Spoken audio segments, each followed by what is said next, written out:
Bab 222, Kota Keluarga Suandi. Sore harinya, Agam menerima telepon dari Katu. Keluarga Suandi mengundang. Sebagai salah satu dari 4 keluarga bergengsi di wilayah timur, keluarga Suandi sebenarnya kekuatannya tidak menduduki peringkat pertama, setidaknya bisa menduduki peringkat kedua. Kekayaan dan sumbernya sudah tidak bisa digambarkan dengan kata kuat. Di bawah pemandangan gunung yang indah, seluas 100 mil dibeli oleh keluarga Suandi untuk membangun sebuah kota kecil milik keluarga Suandi. Kota keluarga Suandi terbagi menjadi kota besar dan kota kecil. Di luar adalah kota besar, dihuni oleh kerabat keluarga Suandi atau kerabat jauh. Di dalam adalah sebuah kota kecil, dihuni oleh keturunan keluarga Suandi dan tokoh penting. Kota ini sama-sama memiliki dinding putih dan ubin hitam, jalan batu lumut dan gaya halaman kecil khas Southern River. Tanpa mobil mewah atau barang mewah. Beberapa pedagang kaki lima di pinggir jalan mengukus bakso dan amesaiku. Anak-anak berkumpul berkelompok untuk bermain game, sementara orang dewasa berkumpul untuk mengobrol. Jalanan dan ganggang penuh dengan suasana kehidupan. Keluarga Suandi ada aturan bahwa siapapun yang tinggal di kota keluarga Suandi tidak diizinkan memakai ponsel dan komputer atau peralatan elektronik apapun, kecuali telepon rumah lama. Katu melihat Agam terkejut dan menjelaskan sambil tersenyum. Kenapa? Agam bertanya dengan bingung. Hal-hal duniawi mudah mengganggu pikiran seseorang.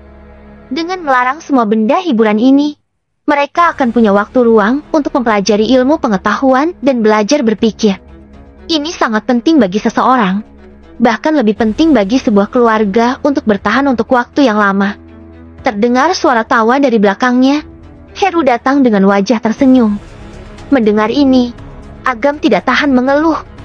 Sungguh klan yang telah diwariskan selama ratusan tahun dan telah bertahan lama, memang punya cara pengelolaannya tersendiri. Saudara, kamu terlalu berlebihan. Sebenarnya, alasan kenapa keluarga Suandi bertahan lama bukan karena sistemnya bagus, tetapi fondasinya cukup kuat. Tidak peduli seberapa miskin anak-anaknya, mereka dapat memulihkan semangat mereka dalam jangka waktu tertentu. Agam mengangguk setuju. Ketika sebuah keluarga diwariskan turun-temurun, sebuah tren telah terbentuk di dalam dan di luar keluarga. Itu tidak bisa dilihat atau disentuh, tetapi bisa menuntun keluarga untuk berkembang ke arah yang benar. Selama tidak ada perubahan besar dan situasi di Danau Caknan tidak kacau, meskipun diganti dengan kepala keluarga yang bodoh, tetap bisa diwariskan dengan lancar. Saudara, kami telah menyiapkan jamuan untukmu. Silakan. Heru mengulurkan tangannya dan tertawa. Agam dan Heru datang ke sebuah restoran dan duduk menunggu di ruangan. Tidak lama kemudian, seorang pelayan masuk dan berisik pada Heru. Ekspresi Heru sedikit berubah, tetapi dengan segera kembali tenang. Dia mendorong pelayan dan meminta maaf kepada Agam. Saudara, awalnya aku berencana mengumpulkan 5 tetua klan bersama-sama menyambut kamu. Tapi, terjadi beberapa hal dalam klan, sehingga beberapa tetua tidak bisa hadir. Aku harap kamu bisa memaafkannya. Agam melambaikan tangan dan berkata, tidak perlu sungkan, makan saja dengan santai. Heru tersenyum dan mengangguk. Dia mencari alasan dan bangkit untuk pergi sementara. Ketika dia sampai di depan pintu, senyum di wajahnya pudar. Para tetua itu benar-benar berkata seperti itu. Mata Heru berkedip dengan dingin. Tubuhnya memancarkan aura yang mengerikan. Pelayan di sebelahnya sedikit membungkuk. Kepala penuh keringat dingin dan ketakutan. Ini adalah tokoh besar di keluarga Suandi. Setengah dari urusan keluarga Suandi terserah padanya. Dia biasanya sangat rendah hati. Melihat pelayannya sangat baik dan ramah, sama sekali tidak ada sifat-sifat tokoh besar. Sekarang benar-benar pertama kali, dia menemukan api yang begitu besar. Ketua, aku hanya menyampaikan ucapan asli, jangan tersinggung. Tapi beberapa tetua berkata bahwa Agam hanya seorang anak muda. Orang baru yang bangkit karena keberuntungan. Seorang anak yang baru saja melepas celana anak-anak, jauh dari layak bagi mereka untuk menyambutnya secara pribadi. Pelayan itu merosotkan kepalanya dan berkata dengan lemah. Sungguh keterlaluan. Agam adalah tamu terhormat keluarga Suandi. Apa Susan bisa bertahan hidup di masa depan harus tergantung pada bantuannya. Begitu para tetua itu memprovokasi, Apa mereka masih mau menyelamatkan nyawa Susan? Heru sangat marah. Meskipun latar belakang Agam tidak kuat, kekuatannya di depan mata. Selain itu, dia telah mengumpulkan banyak koneksi. Begitu mengumpulkan kekuatan ini, tidak bisa diremehkan oleh keluarga Suandi. Namun, para tetua ini sama sekali tidak sadar diri. Mereka mengaku sebagai klan besar dan sombong. Mereka pasti akan menimbulkan akar bencana. Awalnya Heru sangat marah, tetapi makin dipikirkan makin merasa ngeri. Jika dia berbalik lawan dengan Agam, pasti akan menjadi bencana bagi seluruh keluarga Suandi di masa depan. Tidak boleh. Meskipun menarik, saya juga harus menarik para tetua itu ke sini. Heru bertekad dan ingin turun ke lantai bawah. Saat ini, seorang kakek berusia 6-70 tahun datang berhadapan dan berkata dengan wajah tersenyum. Ketua Heru, beberapa tetua sedang sibuk. Mungkin Anda bahkan tidak bisa menarik mereka. Nui, apa yang kamu lakukan di sini? Wajah Heru sedikit muram saat melihat kedatangan tamu. Nui Hadiwijaya, pengikut dari tetua kedua keluarga Suandi. Kekuatannya mencapai puncak alam bumi tingkat 6. Dia adalah yang terkuat dalam sistem pertahanan keluarga Suandi. Meskipun hanya pengikut, tetapi mengandalkan kecenderungan tetua kedua dan kekuasaan di keluarga Suandi. Terkadang kata-katanya sering mewakili keinginan tetua kedua. Jelas bukan hal yang baik baginya untuk muncul di sini saat ini. Aku menjalankan perintah kepala keluargaku, ke sini menyambut saudara Agam. Noi tersenyum menyeringai. Oh, tetua itu tidak akan datang. Malah suruh kamu datang. Dia sedang merendahkan siapa? Heru menjadi terengah-engah. Sebagai tamu terhormat keluarga Suandi, Agam malah disambut oleh seorang pelayan. Ini benar-benar penghinaan. Kamu, Agam, hanya pantas disambut oleh pelayan. Ini tidak hanya memalukan Agam, juga sedang mempermalukan kamu. Ketua Heru, kamu terlalu berlebihan. Aku tidak memandang rendah siapapun. Hanya bisa dikatakan semuanya berdasarkan pada situasi keseluruhan. Aku harap kamu bisa mengerti. Situasi keseluruhan. Heru tertawa marah dan ingin mengusir Nui. Alhasil, begitu ingin mengucapkannya, Nui memancarkan gelombang kekuatan spiritual dan terbang ke dalam ruang VIP melalui gerbang, lalu berkata, Agam, atas perintah tetua, aku datang menemui kamu. Heru sangat marah. Jelas ini adalah provokasi. Pintu berdiri terbuka. Katu berdiri di depan pintu dan berbisik. Ketua, Agam meminta kalian masuk. Baik, kami pergi sekarang. Heru menoleh ke arah Nui dengan wajah tanpa ekspresi. Sebaiknya kamu jujur. Kalau tidak, aku pasti akan memberi hukuman padamu.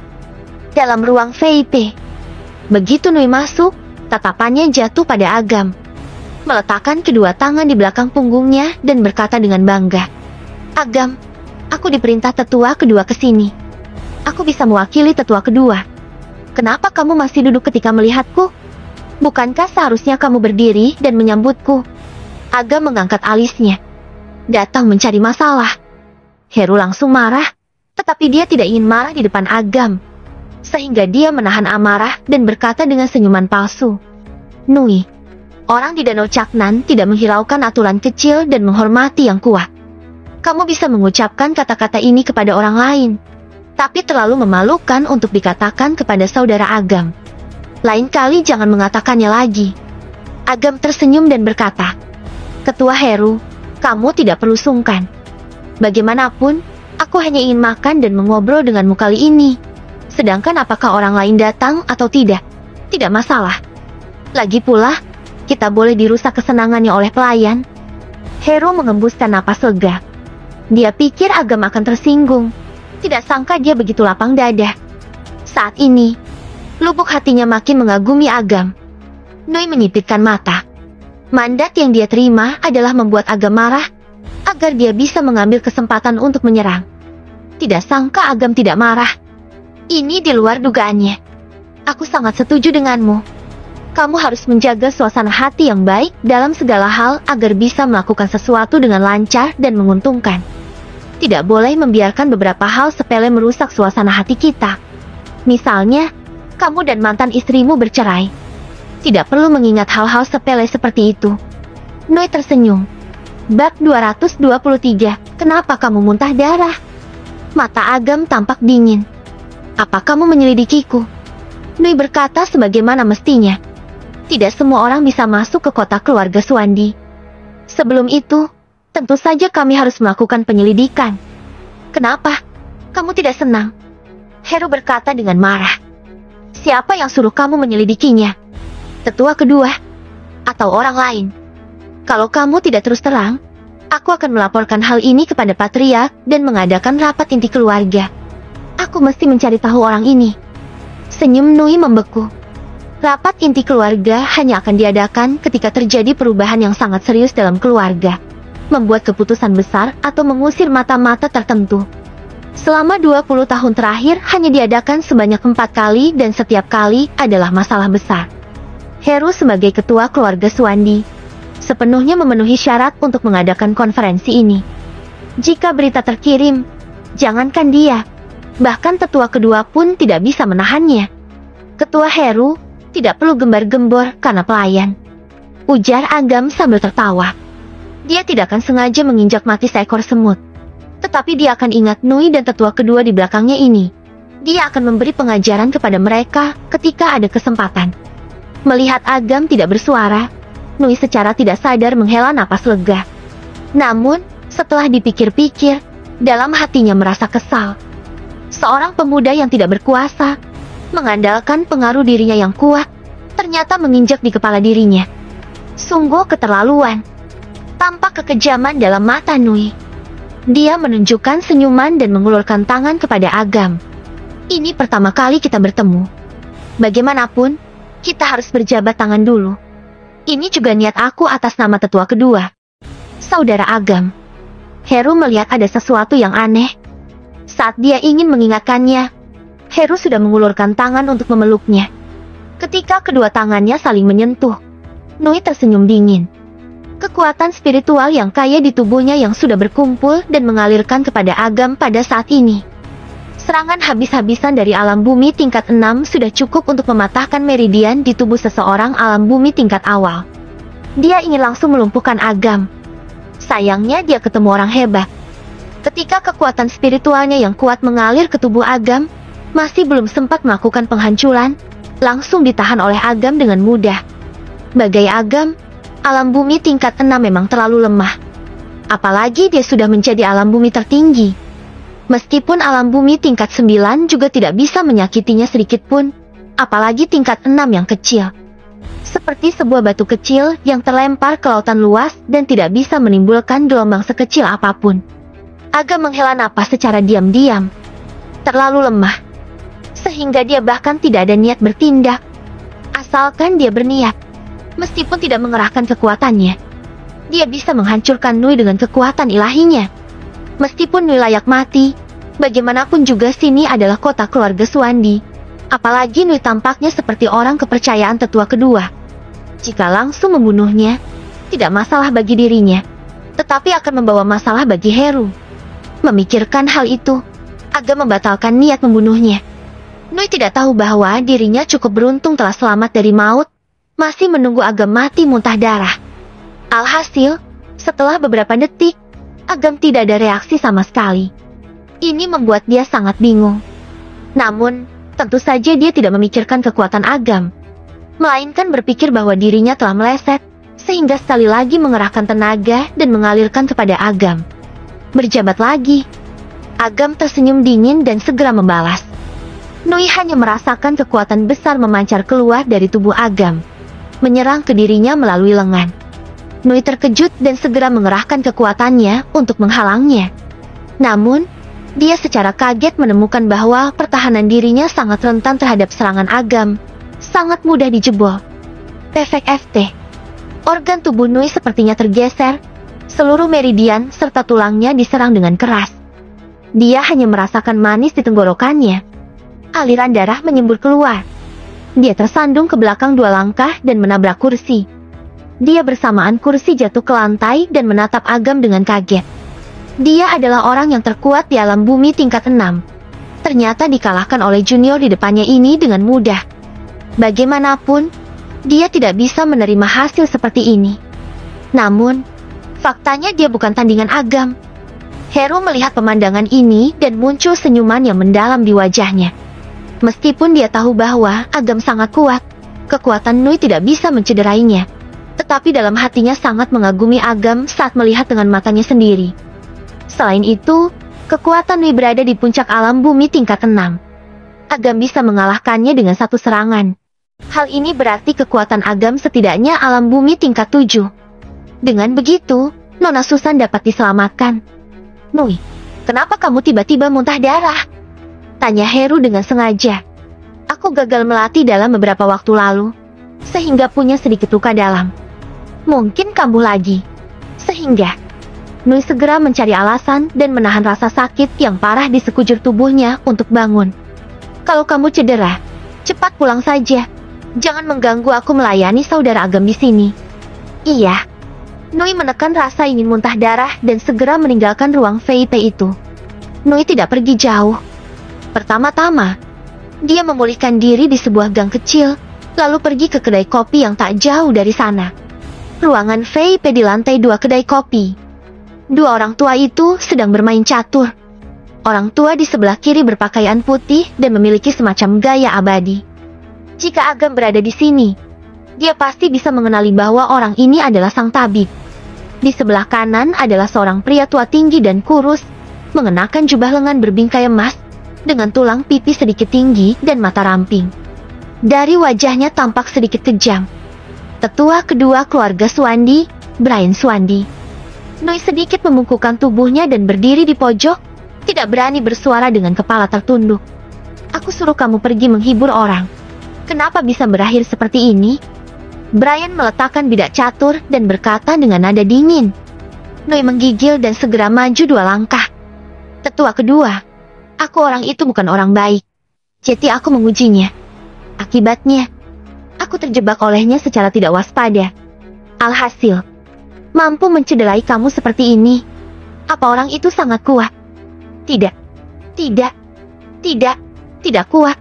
Hanya lebih kuat dariku. Nui mencengkeram dadanya dan berkata dengan nada rendah. Meskipun aku menderita kerugian di tangannya, bukan berarti aku tidak bisa bertarung. Aku pikir kekuatannya pada tahap awal dari alam bumi tingkat 7. Kalau tidak aku juga tidak bisa kembali dengan selamat. Tahap awal alam bumi tingkat 7. Meskipun agak lemah, masih memenuhi syarat. Brian mendengus. Tunggu Nona Susan selesai berlatih, panggil orang itu ke sini saja. Meskipun alam bumi tingkat 7 sangat kuat, bagi keluarga Suandi bukanlah ahli yang tiada tara. Sama sekali tidak perlu takut padanya. Nui mengangguk. Lalu terasa sakit yang tajam di dadanya, membuatnya mendengus dan matanya menjadi ganas. Tunggu Nona Susan sembuh sepenuhnya. Agam sudah tiada nilai guna. Dia akan memikirkan cara untuk menyingkirkannya. Kerugian hari ini pasti akan dibalas 10 kali bahkan 100 kali lipat. Cederamu begitu parah. Kebetulan sang tabib ada di sini. Apa kamu ingin dia mengobatimu? Brian berkata dengan santai. Tidak, tidak, tidak. Aku ini hanya orang biasa. Bagaimana layak diobati oleh sang tabib? Aku hanya perlu mengatur diriku. Nui segera melambaikan tangannya. Sang tabib, sebagai tetua sekte Angsa Putih, baik kekuasaan maupun kedudukan adalah golongan yang terkuat. Terutama baru-baru ini ada desas-desus bahwa dia mendapat penerangan dari orang hebat tertentu dan langsung melompat ke puncak alam kehidupan. Keterampilan medisnya hampir tak tertandingi di seluruh wilayah timur. Meskipun dengan status sebagai kepala keluarga, untuk berkonsultasi padanya juga harus memandang suasana hatinya. Apalagi dia hanya orang biasa. Basa-basi Brian ini, meskipun memberi dia 100 nyali, dia juga tidak berani. Baiklah. Kalau begitu kamu mundur saja. Dari awal hingga akhir. Brian bahkan tidak menoleh ke arahnya. Nui tersenyum palsu, lalu mundur dan pergi. Bab 224. Orang ajaib ciptaan langit. Tabib, kami juga teman lama. Aku tidak akan basa-basi denganmu terkait kamu sudah meningkat menjadi peringkat 4. Sekarang, apa kamu bisa menyelamatkan Susan? Kalau kamu berhasil, keluarga Suandi akan sangat berterima kasih. Tanya Brian sambil tersenyum. Bukankah kalian sudah mengumpulkan semua orang? Kenapa masih perlu mencari cara lain? Sang tabib bertanya dengan bingung. Alam bumi tingkat 7 tidak mudah ditemukan. Orang yang bisa dipercayai sangat minim. Orang yang ditemukan Heru sangat mudah. Memang tidak bisa diandalkan. Selain itu, kamu juga mendengarnya. Kekuatannya hanya pada tahap awal alam bumi tingkat 7. Baru saja memenuhi persyaratan. Aku khawatir dia kewalahan. Kalau terjadi kelalaian pada saat kritis, Susan akan dalam bahaya. Pertimbanganmu juga masuk akal. Tapi aku tidak bisa membantumu dalam hal ini. Keluh sang tabib. Kamu sudah mencapai puncak alam kehidupan tingkat 4. Kamu juga ada mampu. Tanya Brian dengan heran. Kondisi nona kalian sangat istimewa. Meskipun aku mengerahkan seluruh kekuatan penuhku, mungkin juga tidak akan membantu. Tapi, awalnya Brian sedikit kecewa. Mendengar kata "tapi" dari sang tabib, dia segera menjadi energik. Tapi apa? Tapi, aku bisa merekomendasikan seseorang. Asalkan dia mau turun tangan, pasti bisa menyembuhkan nona kalian. Siapa? Pria ajaib yang memberi penerangan padaku. Ketika Brian mendengar kata-kata itu, dia langsung tertegun dengan mata terbelalak. Apa rumor itu benar bahwa kamu dicerahkan oleh seseorang, sehingga melompat 2 tingkat sekaligus menjadi puncak alam bumi tingkat 4? Benar. Sang tabib berkata tanpa dahak. Meskipun aku benar-benar tidak ingin mengakuinya, ini adalah kebenaran. Tanpa pria ajaib itu, mustahil bagiku untuk menerobos tingkat 3. Apalagi menerobos ke tingkat keempat. Brian mengangakkan mulut lebar-lebar. Rahang bawahnya hampir jatuh. Orang seperti apa yang memberi pencerahan kepada sang tabib hingga meningkat 2 tingkat alam kehidupan sekaligus? Kekuatan lawan hanya bisa dideskripsikan dengan kata keterlaluan. Siapa orang itu? Brian tidak sabar untuk bertanya. Jika dia bisa menggali informasi yang berguna dan berteman dengannya, itu akan menjadi berkah besar baginya, bahkan seluruh keluarga Suandi. Maaf, aku tidak boleh mengatakannya. Kalau tidak akan menjadi suatu tidak hormat terhadap pria ajaib itu. Setelah tertegun sejenak, sang tabib sedikit memperingatkan. Aku menasihati kamu untuk tidak tanya pada orang lain. Kalau sampai pria ajaib itu tahu, kalau dia menyalahkan, dengan kekuatan keluarga Suandi, belum tentu bisa menahannya. Tubuh Brian bergetar dan tampak sedikit ketakutan. Benar katamu, aku terlalu sembrono. Tapi, memandang persahabatan bertahun-tahun, apa kamu bisa merekomendasikannya? Merekomendasi? Hehe, aku tidak tahu di mana pria ajaib itu berada. Tunggu ada kesempatan untuk bertemu dengannya. Aku akan bantu kamu melobi. Sedangkan apa bisa berhasil, tergantung pada suasana hati pria ajaib itu. Brian kegirangan dan berkata, itu pasti. Hahaha, tidak peduli apa bisa berhasil. Aku tetap ingin berterima kasih padamu. Ayo, bersulang untukmu. Ruang VIP. Setelah Nui pergi, Heru mengambil inisiatif untuk meminta maaf kepada Agam karena merasa bersalah dalam pelayanannya. Ketua Heru, apa ada konflik antara kamu dan tetua kedua? Agam bertanya sambil tersenyum. Konfirmasi hubungan dulu, agar tidak salah memukul orang pada saat nanti. Duh, aib keluarga tidak baik disebarkan. Tapi kan hari ini dia sengaja memprovokasi, maka aku tidak akan merahasiakannya darimu. Posisi aku agak istimewa, merumuskan dan menjaga aturan klan, karena aku harus mematuhi aturan yang ditetapkan oleh leluhurku dengan ketat. Aku tidak boleh memberi perhatian khusus pada orang tertentu. Itu akan menyinggung banyak orang. Tetua kedua ini bernama Brian Suandi. Dia punya seorang cucu bernama Yakub Suandi. 5 tahun yang lalu, dia melakukan tabu besar dengan menindas pria dan wanita, diperingatkan berkali-kali tetap tidak berubah. Bahkan demi mendapatkan seorang gadis, dia membunuh orang tuanya dan menyiramkan asam sulfat ke wajah gadis itu, menyebabkan gadis itu cacat wajah. Kejahatan sungguhan. Aku mengusir dia dari Yakub keluar dari klan sesuai dengan aturan klan. Tidak diragukan lagi, ini adalah hukuman terbesar bagi seorang anggota klan. Brian selalu menyimpan dendam, sehingga apa yang dia lakukan hari ini juga dalam dugaan. Bagaimanapun, aku yang mengundang kamu. Daripada bilang menyulitkan kamu, lebih baik bilang dia sengaja menjebakku dan mengambil kesempatan untuk membalasku. Menurutku kamu hukuman yang kamu berikan terlalu ringan. Kalau aku pasti tidak sesederhana mengusir dia keluar dari klan.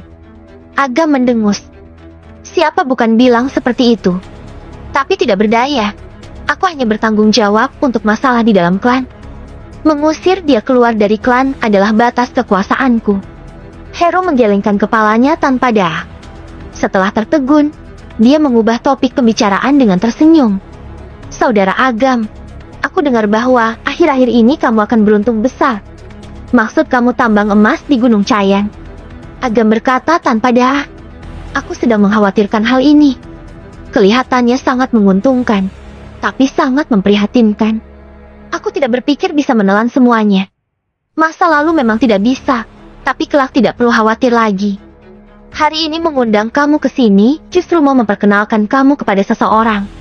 Dengan orang ini, uang akan masuk ke saku kamu dengan mudah. Hero tersenyum dengan percaya diri dan berkata kepada Katu. Panggil Charlie masuk.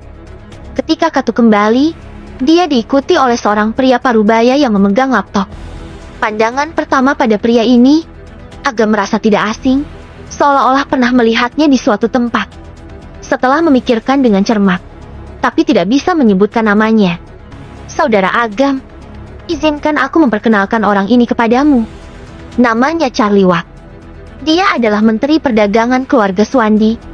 Pada saat yang sama, dia juga bertanggung jawab atas pengembangan mineral, baja, serta sumber daya langka. Dia mengenal banyak orang di industri terkait. Dengan bantuan dia, proses penambangan emas kamu akan menjadi sangat lancar. Setelah tertegun sejenak, Heru menambahkan, Charlie juga karyawanku. Dalam hal kesetiaan, kamu sama sekali tidak perlu khawatir. Aku bisa menjadi jaminan. Agam tertawa dan berkata, Ketua Heru, tidak butuh jaminanmu. Kalau kamu yang merekomendasikan kepadaku, aku pasti akan menaruh 100 hati ke dalamnya. Saat dia berbicara, mata Agam tertuju pada Charlie dan bertanya, Tuan Charlie, Nusantara Heavy Industry adalah perusahaan kamu, kan? Iya, aku adalah Direktur Nusantara Heavy Industry. Pantas aku merasa kamu tidak asing. Hehe, aku juga dari wilayah timur. Nusantara Heavy Industry sangat terkenal. Aku tinggal di wilayah timur. Reputasi Nusantara Heavy Industry sangat terkenal. Bahkan di kota kecil tempat tinggalku juga pernah mendengarnya. Aku sering melihatmu di TV dan koran. Orang yang dikenal Ketua Heru memang sangat mengesankan. Agam tertawa. Anda terlalu berlebihan. Kalau Ketua Heru tidak memberiku platform yang bagus, saya pasti bukan hanya orang biasa saja. Charlie tersenyum, bahkan sedikit kegirangan. Awalnya, dia khawatir bahwa orang seperti Agam akan memiliki temperamen yang aneh dan susah bergaul. Dia tidak menyangka akan begitu gaul. Ini membuatnya sedikit lega. Pada saat yang sama juga kegirangan hati. Meskipun tampak sedang membantu Agam, jika bisa mengambil kesempatan untuk menjalin hubungan yang baik dengan Agam dan mempergunakan momentum Agam, dirinya juga akan mendapat manfaat yang sangat besar. Heru tersenyum dan berkata, Saudara Agam, aku serahkan orang ini kepadamu. Kalau ada masalah lain, katakan saja padaku. Aku pasti akan berusaha membantu kamu mengatasi kesulitan. Charlie menambahkan, Pak Agam, ponsel saya bersiaga 24 jam sehari. Selama Anda ada keperluan, saya akan tiba di tempat tepat waktu dan mengikuti perintahmu. Kalian terlalu sungkan. Ayo, minum kopi. Agam tertawa dan mengangkat gelasnya. Saat ini, ponselnya berdering. Tunggu sebentar. Agam melihat si penelepon dan tidak tahan mengerutkan kening. Michelle, untuk apa dia mencariku? Agam kebingungan. Bab 225, Uang Perlindungan. Namun, meskipun dia tidak memiliki hubungan dengannya, bagaimanapun juga dia diperkenalkan oleh Jamal. Hubungannya tidak bisa terlalu tegang. Jika tidak, Jamal akan kehilangan martabat di depan keluarga Wijaya. Setelah memikirkannya, Agam menjawab telepon. Temui aku di perusahaan, ujar Michelle dengan nada dingin, seolah-olah sedang memerintahnya. Agam mengerutkan kening. Ada apa? Datang saja. Jangan banyak omong kosong, ujar Michelle dengan sangat tidak sabar. Jika bukan karena kakeknya berulang kali menyuruh dia mendekati Agam, dia tidak mungkin menghubungi Agam. Kalau ada masalah, katakan saja. Kalau tidak, aku akan mengakhiri panggilan. ucap Agam dengan tenang. Boleh saja berteman, tetapi jika bersifat manja, maaf, Agam tidak akan melayani. Kamu, Michelle sangat marah. Gadis muda ini adalah putri dari keluarga Wijaya. Cakap, bernilai puluhan triliun, gadis sempurna yang sungguhan. Kamu adalah gangster jalanan, tidak memiliki pekerjaan tetap dan tidak sabar terhadap Nona. Michelle hampir meledak, tetapi ketika memikirkan tugas yang diberikan kakeknya, dia terpaksa menahan amarahnya dan berkata, "Aku urusan di sini, butuh bantuanmu. Apa kamu datang ke sini? Anggap saja aku memohon padamu. Kenapa tidak bilang dari tadi? Kamu di mana?" "Aku pergi ke sana setelah ada waktu." "Gedung Sky Blue." "Oke." Setelah mengakhiri panggilan, Michelle tidak tahan muntah kering. Sungguh menjijikan. Ternyata rendah diri terhadap orang yang tidak berguna ini. Namun, ketika memikirkan Agam akan datang, dia menyiapkan beberapa halangan untuknya. Suasana hati segera menjadi lebih baik. Dia menyuruh Agam datang ke perusahaan bukan untuk menjalin hubungannya, tetapi untuk memberi pengajaran kepada Agam, agar Agam mengerti kesenjangan antara mereka berdua dan membuat Agam mundur secara inisiatif. Ding dong. WhatsApp dia berbunyi. Sebuah grup WhatsApp yang bernama Grup Penggemar Yama menerima beberapa berita dan ocaknan tentang Yama. Dia segera membukanya dengan penuh semangat dan melihat beberapa kata yang mendeskripsikan Yama. Dia memegang ponselnya dengan tersipu dan tidak tahan tersenyum menyeringai. Alangkah baiknya jika dia bisa menjadi pacar Yama. Setelah Agam mengakhiri panggilan, Heru tidak sabar bertanya, "Saudara Agam, apa kamu dalam masalah?" Agam menggelengkan kepalanya tanpa daya dan berkata, "Beberapa waktu lalu, Jama menjadi comblang dan bersikeras untuk memperkenalkan seorang gadis dari keluarga Wijaya kepadaku. Sifat kamu tidak cocok, tetapi aku juga tidak bisa berlawan dengannya." Terpaksa mengobrol dengan santai. "Oh, pasti Michelle, kan? Hehe, sifat gadis itu agak sombong. Tapi dengan statusmu, dia seharusnya tidak memperlakukanmu dengan dingin, kan? Dia tidak tahu identitasku." "Ternyata begitu. Kalau kamu ada urusan pribadi, tidak baik kalau aku mengambil waktumu. Kamu pergi saja. Kalau ada masalah, jangankan keluarga Suandi, aku pasti akan berdiri di sisimu." Heru sangat tulus. Pada saat yang sama pikirannya juga menjadi aktif. Nona Susan berada di usia mudanya. Padahal, tidak ada pria di wilayah timur yang serasi dengannya. Akan tetapi, Agam berbeda. Hampir berusia 24 tahun, sudah memiliki kekuatan alam bumi tingkat 7. Dalam hal bakat dan kekuatan, keduanya adalah pasangan yang serasi. Tentu saja Agam tidak tahu pikiran Heru. Setelah meninggalkan kota keluarga Suandi, dia datang ke Gedung Sky Blue. Gedung Sky Blue adalah bangunan utama untuk daur ulang sumber daya Sky Blue, juga salah satu dari 5 aset utama keluarga Wijaya. Daur ulang sumber daya, atau lebih umumnya disebut daur ulang sampah. Sampah ini bukan kotak kardus atau semacamnya, melainkan logam mulia seperti besi dan tembaga. Laba bersih per tahun melebihi 16 triliun, sedangkan risikonya tidak tinggi. Ini adalah keuntungan yang menggiurkan. Kakek Wijaya sangat mencintai cucu putri kesayangannya dan menyerahkan Sky Blue Group kepada Michelle. Agam berdiri di lantai bawah gedung dan menelepon Michelle. "Aku sedang rapat. Aku sudah mengirim seseorang pergi menjemputmu.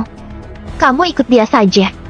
Begitu selesai berbicara, Michelle langsung mengakhiri panggilan seolah-olah demi menghemat pulsa ponsel. Sikap Michelle membuat Agam agak marah. Namun, dia mengingat niat baik Jamal, sehingga tidak memiliki pilihan selain menghela napas. Tidak berdaya, Agam yang berhati lembut sangat menjunjung tinggi perasaan dan kesetiaan. Dia keberatan untuk menolak perasaan teman-temannya. Terutama dirinya telah menerima Grace sebagai adik angkatnya, sedangkan Jamal adalah kakaknya, sehingga dia lebih tidak mungkin menghiraukannya. Agam menunggu di bawah gedung selama 2-3 menit. Seorang wanita cantik mengenakan setelan formal turun gaya jalan yang genit. "Aku sekretaris Nona Michelle. Kamu ikut aku." Sebelum sekretaris itu menghampiri, dia melambaikan tangan, lalu berbalik membawa jalan. Dari awal hingga akhir, dia tidak pernah melihat Agam. Agam juga tidak terbawa perasaan. Namun, Sekretaris wanita itu tidak membawanya ke dalam gedung. Sebaliknya, dia berjalan mengelilingi gedung dan tiba di gedung bertingkat 3 terpencil di belakang gedung. Di depan gedung rendah berdiri sebuah papan, Departemen Keamanan. Beberapa satpam sedang merokok di bawah pohon di Departemen Keamanan. Ketika beberapa satpam melihat sekretaris itu datang, mereka sangat takut sehingga segera menyembunyikan puntung rokok. Perusahaan memiliki aturan bahwa tidak boleh merokok di jam kerja. Apa kalian masih mau bekerja? Teriak sekretaris wanita itu. Lain kali tiada pengecualian lagi, ujar kepala satpam sambil tersenyum. Lupakan saja kali ini. Sekretaris wanita itu mendengus dan menunjuk pada Agam. Dia adalah orang yang aku ceritakan tadi. Perlakukan dia dengan baik dan jangan mengecewakanku. Baik, baik. Kepala satpam mengangguk terbungkuk. Sekretaris wanita itu mengiyakannya dengan dingin dan berbalik pergi dengan wajah angkuh. Kepala satpam dan anak buahnya semua memandang punggung sekretaris wanita yang seksi dengan mata terbelalak. Mereka tidak tahan untuk berkata, "Kalau aku bisa memeluk wanita ini selama semalam, aku rela umurku dipotong 10 tahun. Ketika sekretaris itu telah pergi jauh, kepala satpam mengalihkan pandangan dan berjalan ke depan Agam. Dia melihat dengan cermat dan berkata, "Nak, kamu juga bukan lulusan baru. Sudah bekerja 1-2 tahun, kan? Bahkan tidak mampu membeli baju merek. Benar-benar buruk." Agam tersenyum dan berkata, "Aku tidak akan menggunakan pakaian untuk membuktikan identitas dan statusku." Aduh, pemuda sungguh sok belaga. Kamu hanya seorang buruh. Apa identitas dan statusmu? Kepala satpam tampak menghina, lalu mengulurkan tangannya dan berkata. Agam tersenyum dan berkata, "Aku tidak akan menggunakan pakaian untuk membuktikan identitas dan statusku." Aduh, pemuda sungguh sok belaga. Kamu hanya seorang buruh. Apa identitas dan statusmu? Kepala satpam tampak menghina, lalu mengulurkan tangannya dan berkata, "Jangan omong kosong, berikan uangnya." Apa maksudmu? Tidak mengerti bahasa manusia. Berikan uang perlindungan. Kenapa aku harus memberimu uang perlindungan? Tanya Agam dengan wajah bingung. Ini adalah aturan. Semuanya karyawan baru seperti ini. Kalau kamu mau bekerja di bawahku dan mendapatkan pekerjaan untuk makan, kamu harus memberiku uang perlindungan atau kamu keluar dari sini. Kepala satpam itu mengancam. Beberapa satpam di belakangnya juga memandang Agam dengan kesenangan. Beberapa orang tidak kompeten dan hanya memilih untuk menjadi satpam untuk kebutuhan hidup. Orang-orang ini sering mendapat penghinaan. Melihat Agam adalah karyawan baru, anak muda menjadi satpam pasti tidak memiliki latar belakang. Menindas orang seperti ini terkadang bisa memenuhi rasa pencapaian mereka. Agam mengerutkan kening. Aku kesini bukan untuk menjadi satpam, melainkan untuk menemui Michelle. Apa kamu mabuk? Pria miskin seperti kamu mau menemui gadis idaman kami? Bah! Wajah kepala satpam penuh dengan penghinaan dan meludahkan seteguk dahak di depan Agam. Cepat berikan uangnya, atau kamu akan merasakan akibatnya. Kepala satpam mengancam lagi. Bab 226. Aku kenal kepala keluarga Wijaya. Satpam di belakang ikut berkata. Nah, kamu tidak bertanya-tanya dulu. Sebelumnya, kakakku adalah bos di area tertentu. Kakakku yang berkuasa dalam wilayah 5 mil. Kalau kamu tidak memberikan uang ini hari ini, jangan berharap keluar dari pintu ini. Agam sama sekali tidak memandangnya. Kalian biasanya menggertak karyawan baru seperti ini. Atasan tidak akan mengurus kalian. Lah, kedengarannya kamu sedang mengancamku. Kepala satpam menyilangkan tangan dan mencibir. Kalau kamu tidak mengalah, pergilah tuntut aku di perusahaan. Aku mau melihat siapa yang tidak beruntung. Kepala satpam sama sekali tidak takut Agam melapor. Dia telah bekerja di perusahaan selama beberapa dekade dan mengenal sebagian besar tokoh terkemuka di atas. Biasanya menyapa mereka sebagai saudara, bos segala, sehingga memiliki sedikit hubungan. Hanya pemuda seperti Agam sama sekali tidak bisa melawannya. Selain itu, sekretaris wanita secara sengaja mengatur Agam ke sini. Sebelumnya dia sudah berpesan untuk memberi pengajaran padanya. Meskipun berita tersebar ke telinga Nona Michelle, dia juga tidak akan dihukum. Melihat rupa kepala satpam begitu percaya diri dan sekretaris wanita yang membawanya ke sini, Agam sudah menebak sesuatu. Kemungkinan besar adalah Michelle sengaja menganiaya dan mempermalukan dirinya sendiri. Jika begitu, kita bersenang-senanglah. Berapa uang perlindungan yang kamu inginkan? Agam mengeluarkan uang sambil berbicara. Melihat Agam membayar, mata kepala satpam berbinar dan berkata, "Sebenarnya aku orang yang sangat mudah diajak berbicara. Melihat kamu masih muda, aku akan memberi kamu dua pilihan. Antara sekaligus memberiku 10 juta atau memberikan separuh dari gajimu setengah tahun pertama kepadaku." Begitu manusiawi. Agam mengeluarkan setumpuk uang yang diberikan oleh kakaknya.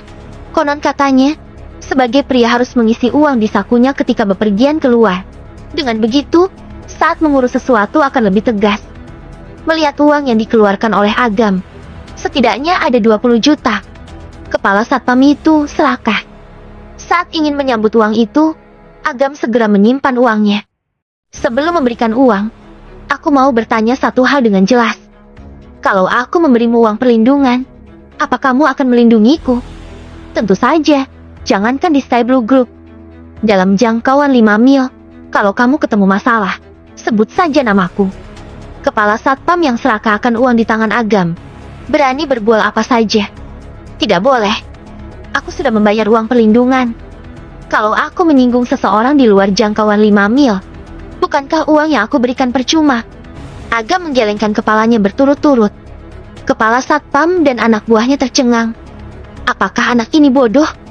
Apa dia tidak menyadari kami sedang menjebaknya dan anggap serius? Di masa lalu, Kapten Keamanan akan mengayunkan tinjunya. Tetapi melihat tumpukan uang kertas di tangan Agam, dia hanya bisa menahan ketidakpuasannya. Hehe tersenyum dan berkata, "Selama kamu memberi aku semua uang di tangan kamu, aku dapat menjamin bahwa kamu akan berjalan menyamping di setengah kota." "Hanya setengah kota?" Agam berkata dengan sangat tidak puas. "Aku kenal seseorang. Meskipun aku tidak membayar, dia pun dapat melindungi aku dari ancaman di seluruh kota ini. Kamu terlalu berhati hitam.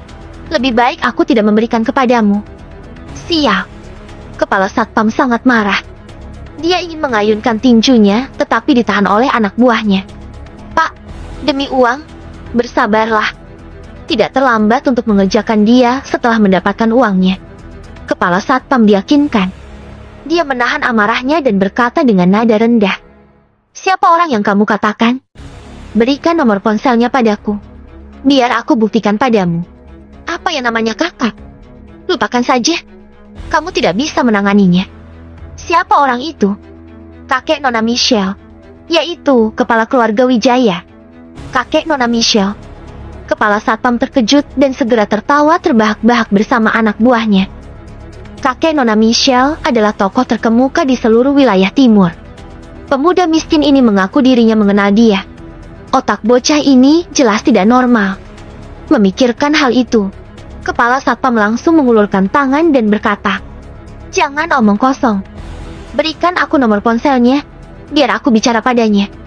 "Baiklah, nanti kamu terlibat masalah, jangan salahkan aku tidak mengingatkanmu," ujar Agam sambil menelepon kakek Wijaya. Setelah panggilan tersambung, kepala satpam menyambar ponselnya. Selanjutnya, terdengar suara kakek Wijaya yang bersemangat dalam ponsel. "Saudara Agam, akhirnya kamu meneleponku." "Saudara? Siapa yang saudaramu?" "Aku tuanmu." Kepala satpam berteriak keras dan melirik Agam pada saat bersamaan. Dia berpikir bahwa anak ini tidak bodoh, mencarikan orang tua untuk membodohi dirinya sendiri. Sayang sekali dia sangat pintar, tentu saja tidak akan tertipu. Ketika kakek Wijaya mendengar apa yang diteriakan kepala satpam, dia langsung tercengang.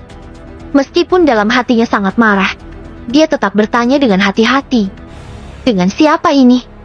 Kenapa kamu memegang ponsel Pak Agam?" "Pak Agam apaan?" "Kakek, biar aku katakan padamu. Jangan berpura-pura padaku. Sejak awal aku sudah membaca trik kalian. Masih ingin menakut-nakuti aku? Biar aku beritahu kamu. Aku harus menerima uangnya hari ini." "Menerima uang? Uang apa?" Nada suara kakek Wijaya keberatan.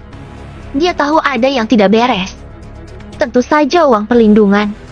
Sebagai anak buahku wajib membayar uang perlindungan. Ini adalah aturan Sky Blue Group. Sky Blue Group?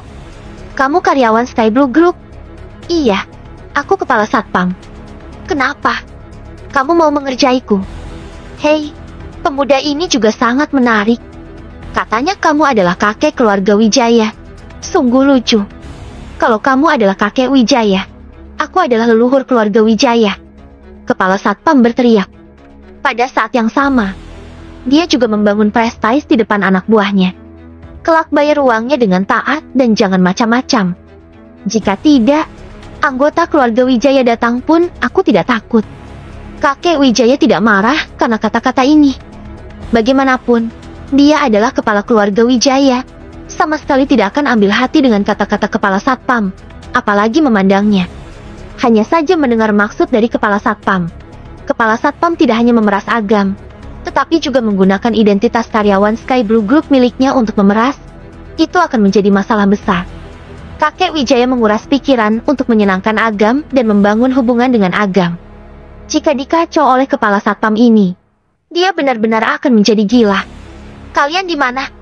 Aku akan pergi mengurusnya sekarang, ujar kakek Wijaya dengan suara yang mendalam. Dia bisa saja memanggil seseorang untuk menyelesaikan masalah ini, tetapi tiada artinya berbuat seperti itu. Dengan kemampuan Agam, tidak mungkin diperas oleh kepala satpam. Alasan kenapa dia melakukan ini kemungkinan besar ingin melihat sikap keluarga Wijaya. Jika dia tidak menangani masalah dengan baik hari ini, kelak bakal sangat sulit untuk berteman dengan Agam. Aduh, dasar orang tua yang suka berpura-pura. Kalau aku beritahu kamu, apa kamu berani datang? Cepat katakan. Kakek Wijaya menghardik. Kepala satpam ketakutan dengan sikap kakek yang mengesankan.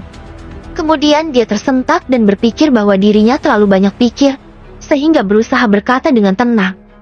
Gedung Sky Blue, Departemen Keamanan Grup daur ulang. Kemarilah kalau kamu punya nyali. Tunggu aku 10 menit. Usai berbicara, kakek Wijaya mengakhiri panggilan dengan tergesa-gesa. Kepala satpam melihat raut wajah Agam yang tersenyum dan berkata dengan nada dingin. Nak, apa kamu benar-benar mengharapkan orang tua itu untuk melindungimu? Aku sarankan kamu untuk lebih bijaksana. Segera membayar uang perlindungan.